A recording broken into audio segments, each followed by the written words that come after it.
তো সকালের ব্রেকফাস্টটা করে নিই চলো, কারণ মেডিসিনটা যে খেতে হবে, আর কিছু করার নেই। যে ব্রেকফাস্টে যদিও বা এগুলো আমি দেখাই না, তবুও দেখিয়ে দিই।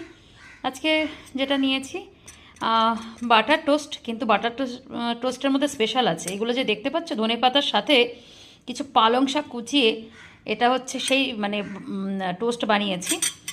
তো অবশ্যই তার মধ্যে গোলমরিচ দেওয়া আছে, পেঁয়াজ দেওয়া, কাঁচা লঙ্কা, সমস্ত কিছু নিয়েছি, দেখতেই পাচ্ছ।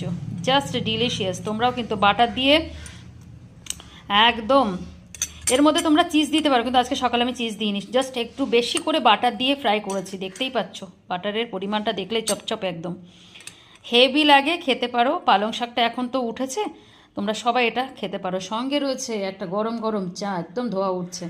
তো এই ব্রেকফাস্টটা কার কার অবশ্যই বিশ্বাস করো, আমি এর সাথে এখন চাটা খাবো।